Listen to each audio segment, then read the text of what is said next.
Good afternoon, students.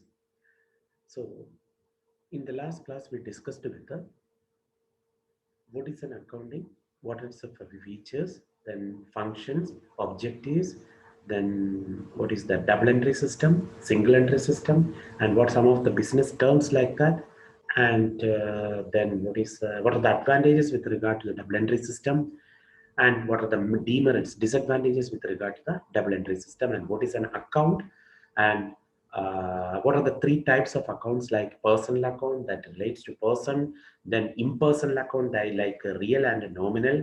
That real account is what it relates to the asset account, and the nominal all the expenses and the losses and also the gains and the incomes that is to be tackled in the which account, that is the nominal account. So today we are going to discuss the balance part. So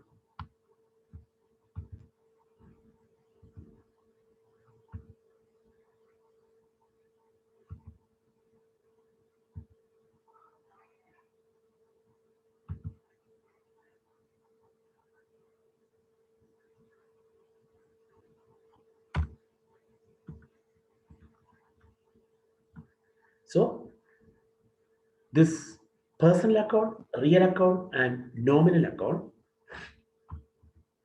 that is person, it relates to a particular person, that is the personal account, and there are some rules for that that we are going to see today. So before that, I am explaining what is a personal account. An account with relating to a particular person, maybe it is a firm, in the name of a firm, in the name of an individual, that is all comes under the personal account. While real account is what it denotes the assets. So accounts representing assets are called real accounts. That is the cash account, the machinery account, and the goodwill account like that. So it is what is the accounts, asset account. It denotes the asset account. Accounts representing the assets, and also accounts representing the incomes and losses and the expenses and the gains that are called the nominal accounts. That is salary, rent, commission, etc. That comes under the which one, asset account. So there are some golden rules with regard to that. So what is the golden rule with regard to this accounting? The principles used for recording the transactions in the books of accounts are referred to as the rules for debit and credit, or the golden rules of accounting. So there should be some rules for the debit as well as the credit aspect. That is the golden rule. So following are the golden rules of accounting, that is under the traditional approach or the modern approach. So both the approaches, we are using the British approach or the traditional approach. അപ്പോൾ traditional approach രണ്ട് approach ആയിട്ടാണ് traditional approach British approach. So under the traditional approach, the following are the rules for the debit and credit in relation to the various accounts. Personal account, debit the receiver and credit the giver. So debiting the receiver, those who are getting it, that person should be debited, and those who are giving, that should be credited. So keep it in mind, debit the receiver and credit the giver. കിട്ടുന്ന ആൾക്ക് debit കൊടുക്കുകയും കൊടുക്കുന്ന ആൾക്ക് credit കൊടുക്കുകയും, അയാളുടെ കയ്യിൽ നിന്ന് പോയി പുതിയ ആൾക്ക് കിട്ടി. So that is the golden rule for personal account, debit the receiver and credit the giver. Understood? കിട്ടിയ ആൾക്ക് എന്ത് ചെയ്യുന്നു, ഡെബിറ്റ് ചെയ്യുന്നു, കിട്ടിയ ആള് ഡെബിറ്റ് ചെയ്യുന്നു, ആൾക്ക് ദെൻ കൊടുക്കുന്ന ആൾ ആരാണോ അവർക്ക് ക്രെഡിറ്റ് കൊടുക്കും, ക്രെഡിറ്റ് ചെയ്യുന്നു. So that is debit the receiver and credit the giver. While the real account shows debit what comes in, whatever coming into the business as asset. Mainly the real account is an asset account that we see in the previous session. So debit what comes in and credit what goes out. Coming, whatever coming into the business, that is to be debited, and whatever going out of the business, that is to be credited. So that is the rule with relating to which account? Real account. That is asset. Asset is coming into the business and those assets are going out. Cash is coming into the business, so cash should be debited. If cash is going out of the business, cash should be credited. Goods are coming into the business, goods or purchase account is to be debited. If goods are going out, sales is to be credited. Isn't it? So that is the case. real account. Debit what comes in. Whatever coming into the business is debited and whatever going out of the business is credited. Third is the nominal account. Expenses or losses. അതാണ് നോമിനലിന്റെ പ്രത്യേകത. നേരത്തെ നമ്മൾ കണ്ടു ഇന്നലത്തെ ക്ലാസ്സിൽ. So debit all the expenses and losses. ചെലവുകളും നഷ്ടങ്ങളും എല്ലാം ഡെബിറ്റ് ചെയ്യുക. വരവുകളും അതായത് വരുമാനവും ഗെയിനും രണ്ടും ഒരേ മീനിങ് തന്നെയാണ്. ഓക്കെ, അതെന്ത് ചെയ്യുക? That is if profit is there, that is to be credited. So credit all the incomes and gains. So understood? This is the traditional or British approach. Personal account, debit the receiver and credit the giver. Real account, debit what comes in and credit what goes out. And nominal account, debit all the expenses and losses and credit all incomes and gains. So write somewhere in your notebook as very important. Based on this, you need to do the problems later classes. So that is the traditional or British approach. Once again, accounts relating to person, that is personal account. So the rule is debit the receiver and credit the giver. കിട്ടുന്നയാൾക്ക് debit ചെയ്യുന്നു, കൊടുക്കുന്നയാൾക്ക് credit ചെയ്യുന്നു. Okay. Real account, it relates to the asset account. So that real എങ്ങനെയാണ്? Debit what comes in, that is whatever coming into the business that is to be debited and whatever going out of the business that is to be credited. And nominal account, debit all the expenses and losses and credit all the incomes and gains. വരുമാനവും gain നേട്ടങ്ങളും credit ചെയ്യുകയും ചെലവുകളും നഷ്ടങ്ങളും debit ചെയ്യുകയും ചെയ്യും. So keep it in mind this one. Anytime if I am asking, you need to tell it to me because this is very important for studying the accountancy. Clear? So personal, real, nominal. Debit the receiver and credit the giver. Debit what comes in and credit what goes out. Debit all expenses and losses and credit all incomes and gains. That is the traditional approach. Hope you understand that one. So we will go to the next modern or American approach. But we are using which one? British approach. Under this approach, under the American approach, the transactions are divided into following 5 groups. Transactions relating to the owner, relating to liability, relating to asset, relating to expense, relating to income. So what are there? Whatever transactions relating to owner, like the capital.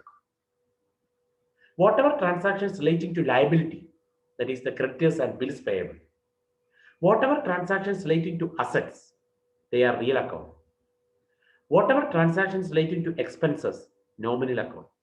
And whatever transaction relating to income, that is also nominal account. So in detail, transactions relating to the owner, for example, capital, personal account, because person's name is there. Thomas Capital, Sanju's Capital, like that. We need to prepare the accounts. So that is transactions relating to the owner, example, the capital. These are personal accounts. Transactions relating to liability, that is creditors and bills payable, personal account, because creditor is a person or a company. So the name is there. So creditors and bills payable. While transaction relating to assets, land and building, machinery, furniture, like that, real account. Then transaction relating to expenses, rent, wages and salary, expenditure, and nominal account. And transaction relating to income, then commission received, rent received, interest received, sales, like that. So these are all which one? Nominal account. So in the modern approach, it is 3, it is 5. Transaction relating to owner, that is the capital. Transaction relating to the liability, creditors and bills payable, both are personal. Then transaction relating to asset, land and building, plant and machinery, like that, real. Then transaction relating to expenses and also income, both are which one? Nominal account. So this is the modern approach or American approach. Under the modern approach or American approach, how it is to be? Debit means increase in asset. Credit means decrease in asset. അസറ്റിനുണ്ടാകുന്ന വർധനവ് അതുകൊണ്ട് debit ചെയ്യുന്നു, അസറ്റിനുണ്ടാകുന്ന കുറവ് അതുകൊണ്ട് credit ചെയ്യുന്നു. ഒരു case. Otherwise debit means decrease in liability and credit means increase in liability. അസറ്റിന് opposite ആണല്ലോ liability. അപ്പോൾ അസറ്റ് ഇൻക്രീസ് ചെയ്താൽ ലയബിലിറ്റി ഡിക്രീസ് ചെയ്യും. അപ്പോൾ എന്താ? Both the cases are debited. ഇനി decrease in asset if it is credited, then increase in liability if it is credited. That is another. Then,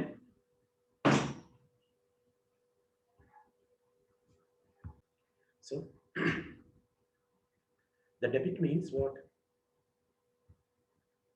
The debit means there is increase in asset and a decrease in asset.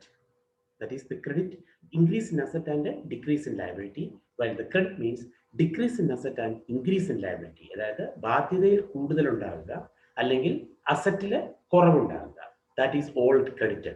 അതിന്റെ opposite increase in asset and decrease in liability is a debit. While debit increase in expense or loss and credit decrease in expense or loss. So debit means increase in expense or loss.